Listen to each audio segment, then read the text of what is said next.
অনেকদিন আগে এক গ্রামে এক কুঁজো বুড়ি বাস করত। কুঁজো বুড়ির তিন কুলে কেউ ছিল না। কুঁজো বুড়ি গ্রামে গ্রামে বাড়ি বাড়ি ভিক্ষে করে বেড়াতো, আর মানুষজন যা খাবার খেতে দিত তাই খেয়েই তার দিন কাটতো।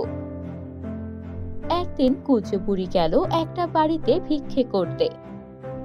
বাড়িতে কেউ আছো?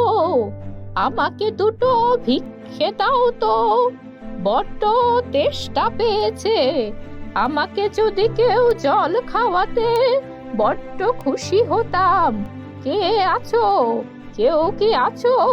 সাড়া দিচ্ছ না কেন? বলি, বাড়িতে কি কেউ নেই? কুঁজো বুড়ি কোনো সাড়া শব্দ না পেয়ে বাড়ির ভেতরে দেখার চেষ্টা করলো। তখন দেখলো সেই বাড়িতে একটা বাচ্চা মেয়ে পড়ে আছে, কিন্তু বাবা মা কেউ নেই। এমন একটা বাড়ি দেখে কুঁজো বুড়ি অবাক হয়ে গেল।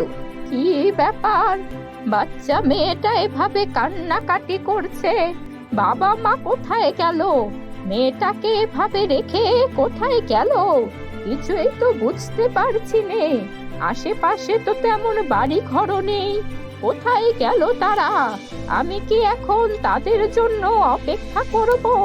পাশেই তো জঙ্গল, বাঘ, সিংহ, কত ভয়ঙ্কর জন্তু জানোয়ার আছে। মেয়েটাকে একা রেখে যাওয়াও ঠিক হবে না। কি যে করি? সেই বৃদ্ধা এদিক ওদিক খুঁজতে লাগলো যে মেয়েটার বাড়ির কাউকে খুঁজে পাওয়া যায় কিনা। হঠাৎই সে দেখলো মেয়েটার মা বাড়ি থেকে একটু দূরে আহত অবস্থায় পড়ে আছে। বৃদ্ধা সেই মেয়ের মায়ের কাছে দৌড়ে গেল। এই মেয়ে, তুমি বুঝি এই বাড়ির মালকিন? তোমার মেয়েকে রেখে তুমি এখানে এভাবে পড়ে আছো কেন? কি হয়েছে তোমার? বলো আমায়। বুড়িমা, আমাকে একটা হিংস্র বাঘ আক্রমণ করেছে। আমার মেয়েটার বাবা অনেকদিন আগেই মারা গিয়েছে, ওর জন্মের পরপরই। কিন্তু আমি অনেক কষ্টে জঙ্গলে কাঠ কেটে দিন যাপন করতাম। আমি মনে হয় বাঁচবো না। বাঘ আমাকে খুব খারাপ ভাবে আহত করেছে। আমার মেয়েটাকে আপনি একটু দেখবেন। এই বলে বাচ্চা মেয়েটার মা মারা গেল। এরপর থেকে বৃদ্ধা সেই মেয়েটাকে নিজের কাছে রেখেই বড় করতে লাগলো। দেখতে দেখতে 10 বছর পেরিয়ে গেল। বৃদ্ধা এখন অনেক অসুস্থ হয়ে গিয়েছে। সে মেয়েটার নাম রাখে সীতা। সীতা, একটু জল এনে দে তো দিদি ভাই। আসছি ঠাকুমা, তোমার জন্য জল নিয়ে আসছি। কিন্তু ঠাকুমা, জল তো শেষ হয়ে গেছে। আমি নদী থেকে তোমার জন্য জল নিয়ে আসছি, তুমি অপেক্ষা করো।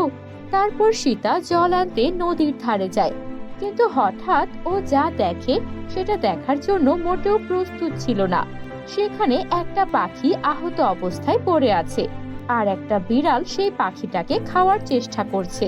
সীতা একটা লাঠি দিয়ে বিড়ালটাকে তাড়িয়ে দিল, আর তারপর নদী থেকে জল তুলে পাখিটাকে খাওয়ালো, আর পাখিটাকে সঙ্গে করে বাড়িতে নিয়ে আসলো, আর একটু হলুদের প্রলেপ লাগিয়ে দিল পাখিটার ক্ষতস্থানে।